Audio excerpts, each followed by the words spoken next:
Republican presidential candidates for saying the U.S. should block Syrian refugees temporarily from entering the country because of security concerns. That did not sit well with Senator Ted Cruz.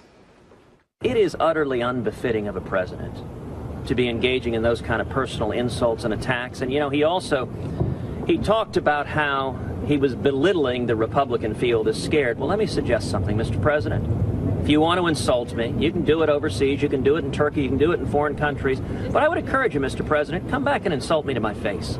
Let's have a debate on Syrian refugees right now. Joining me now, Republican presidential candidate and Texas Senator Ted Cruz. Nice to have you on the program, Senator. Thank you, Jenna. Great to be with you. You know, politicians say a lot of different things. I know you know that better than anybody, but you were obviously very fired up about the president's comments. Why did they bother you so much? Well, Jenna, look, it's remarkable this week that 2 days in a row, President Obama has chosen to attack me directly. 2 days ago in Turkey, he called me un-American. And then yesterday, what you just played in Manila, he called me offensive. And, you know, it's one thing to toss cheap insults, but instead of engaging in political warfare, how about the president do his job as commander-in-chief? He seems more upset that Republicans are calling for protecting this country than he is that ISIS terrorists murdered 129 people in Paris. Listen, ISIS has declared war on this country, and President Obama and Hillary Clinton's plan to bring tens of thousands of Syrian Muslim refugees to this country, I think, is nothing short of lunacy. His very own FBI director told Congress they could not vet these Syrian Muslim refugees, that they lacked the information. As he said we could query the databases till the cows come home, but we don't have the information as to which one of them are ISIS terrorists. And yet President Obama wants to bring people in knowing that ISIS is trying to embed terrorists to send them to America, to wage jihad and murder innocent Americans. And the president should be protecting this nation, not insulting you and me and millions of Americans, calling us un-American because we want to defend this nation, we want to keep our children safe. Let me ask you for a little bit more clarity on something else that the president said. He made mention that some Republicans, and you were obviously in this group, wanted religious testing. And I've read different accounts on that about what you and others want. So I'd like you to clarify this for our viewers. Do you believe in religious testing for people coming into this country? I noticed you mentioned Syrian Muslim refugees when you were talking about the president and Hillary Clinton's plan. Do you see a difference between Muslim refugees and Christian refugees? Where do you stand on that? Sure, Jenna. So I introduced legislation in the United States Senate that I brought up for a vote today in the Senate, and Democrats blocked it. And it was two different pieces of legislation. One focused on exactly the question you're asking, and it would have barred refugees from coming to America from countries where ISIS or al-Qaeda controls significant amounts of territory. It would have focused on Syria and Iraq and Libya and Somalia and Yemen. And that is because we cannot determine who is a terrorist and who is not. And so it would have, for 3 years, blocked refugees from coming to America. Now, we can assist in resettling those refugees in the Middle East, in majority Muslim countries. And right now, America is already providing 10 times more money for resettling refugees than any other country on earth. So when the president postures about compassion, America is a compassionate country, but we shouldn't risk the safety and security of American citizens. Now, on the other hand, the Christians in the Middle East who are being persecuted are in a qualitatively different perspective. Number one, they're a small minority. Number two, ISIS is engaged with persecution and genocide against the Christians. They are crucifying Christians. They are beheading Christians. And, you know, the president says it's offensive to have any religious distinctions. You know, it's interesting. Existing federal immigration law says that a ground for refugees and asylum is religious persecution, and Christians are facing religious persecution. So the legislation I included has an exception for those facing genocide. ISIS is trying to exterminate the Christians. And what's astonishing, among the Syrian refugees who come to America, do you know that only 3% have been Christians? Why does the president get so angry at those of us who want to help provide a safe haven for Christians being persecuted, but he's not angry at ISIS terrorists? He won't even call them radical Islamic terrorists. Instead, he defends them I think that's really backwards. So let me ask you to follow up on that regarding letting certain Christian refugees into the country. You just mentioned yourself that the FBI says, really, we can't do the background checks that we want to for this particular part of the world. So if you would like to offer more asylums to Christians who are facing genocide, how do you also background check them just to make sure that someone's not misleading us and getting into the country? Well, the legislation I introduced calls for vigorous background checks. You know, if you look at it, there's no history of ISIS attempting to embed in the Christian community and pretending to be Christians for years back. And so the statute provides that if there are people who are subject to genocide, they have the burden of proof to prove by overwhelming evidence that they are indeed a member of that persecuted community and that they are facing a threat and they don't pose a terrorist threat. Of course, we should vet everyone. But nobody thinks that 2, 3, 4, 5 years ago, ISIS terrorists were pretending to be Christians. They despise Christians. And here's what President Obama can't understand. There's a qualitative difference. The fact that he will not say radical Islamic terrorism, he doesn't acknowledge, nor does Hillary Clinton, the existence of Islamism.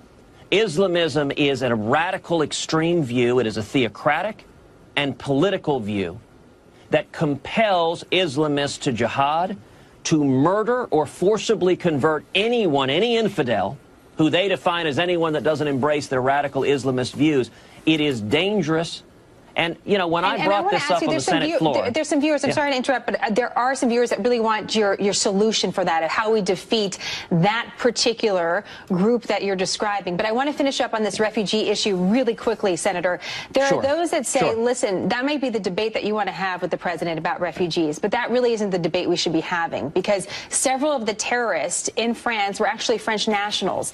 And if you're a French national, you can jump on a plane this morning and be in New York City by tonight and have very little oversight, and that's a more immediate threat than refugees that are waiting, you know, a year and a half, 3 years even to come into this country. What's your plan for that? How do you see that threat, and what do we do about it? Look, there's no doubt we need fundamental reforms to the visa waiver system, given the prevalence of radical Islamic terrorism in Europe. That is a serious concern. I introduced legislation and also brought it up on the Senate floor today, the Expatriate Terrorist Act, that focuses on one aspect of that, which is Americans, and there have been estimates that there have been upwards of 100 Americans that have gone to join ISIS. My legislation would say if you join ISIS, if you take up arms against America, you've forfeited your U.S. citizenship. So we won't be allowing ISIS terrorists to come into America with U.S. passports to wage jihad against innocent Americans. I brought that up on the Senate floor. The Democrats objected. And, you know, Jenna, it was very instructive, the argument Pat Leahy, the senator from Vermont, said. He said, gosh, my ancestors were Irish and Italian, and the very arguments you're using today would have blocked them. And I responded, I said, you know, it's interesting, Pat. My ancestors on my mother's side were Irish and Italian as well, and they weren't coming to America pledging to wage jihad, pledging to wage to murder innocent Americans. My dad, when he fled Cuba as a refugee. Well, I'm There's Irish a real and Italian difference. Too. Jihad is different. Maybe we're all related, Senator. We all have the same background, Irish and Italian. Let me switch to this topic. There are viewers that have a lot of questions for you. I want to get to one of them. And you're talking about where the bipartisan support is. That was one of our questions from Biro, who was on Twitter and said, can you please ask Senator Cruz what his plan is on getting anything done when he has almost no allies in Congress? And he wasn't speaking specifically about Democrats. He was also speaking about Republicans. How do you fix that if you're president of the United States? Well, number one, in Congress, I had been leading the fight from day one. So, for example, when President Obama and Chuck Schumer and the establishment Republicans tried to push through a massive amnesty plan, I stood shoulder to shoulder with Jeff Sessions and Steve King, and we led the fight and defeated it. We won that fight in Congress over all the money and big business in Washington that wanted amnesty because they wanted cheap labor, which drives down wages. That's great for big business and lousy for working men and women. Likewise, when Barack Obama and Chuck Schumer joined together to push massive gun control, I led the fight protecting our Second Amendment right, and we defeated that. So you feel you have friends in Congress. You feel like you have lawmakers that would be able to come to your aid, that you could lead and have others follow, even from the other side. I can tell you every day I've been in the Senate, I have been leading the fight to defend our rights. And if I'm elected president, let me tell you how different things will be.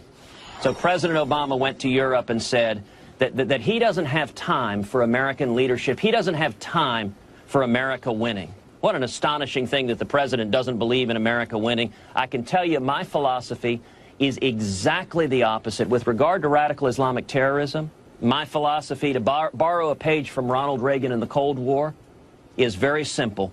We win, they lose. If I am elected president, we will defeat radical Islamic terrorism, we will destroy ISIS, and we will secure the border. Enough talking.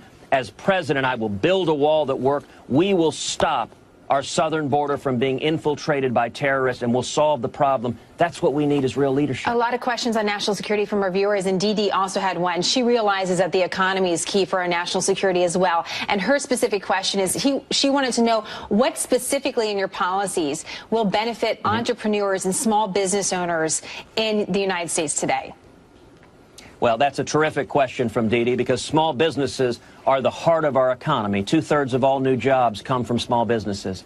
I've introduced a simple flat tax. My tax plan, and by the way, if you want all the details, you can go to our website. It's tedcruz.org, tedcruz.org. All the numbers are there. But let me tell you how the tax plan would work, because it'll have a major impact on helping small businesses. For a typical family of four, the first $36,000 of income you earn, you pay nothing. Zero income taxes, zero payroll taxes.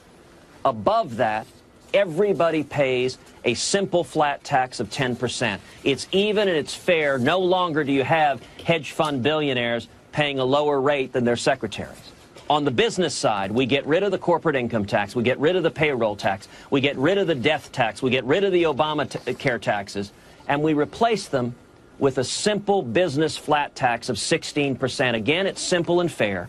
So you don't have giant corporations with armies of accountants paying little or no taxes while small businesses get hammered. Instead, everyone pays the same low, flat, fair tax rate. Now, what does that do? I have to run, actually, because we're going to run into a commercial break. But I hope you come back to take more viewer questions, because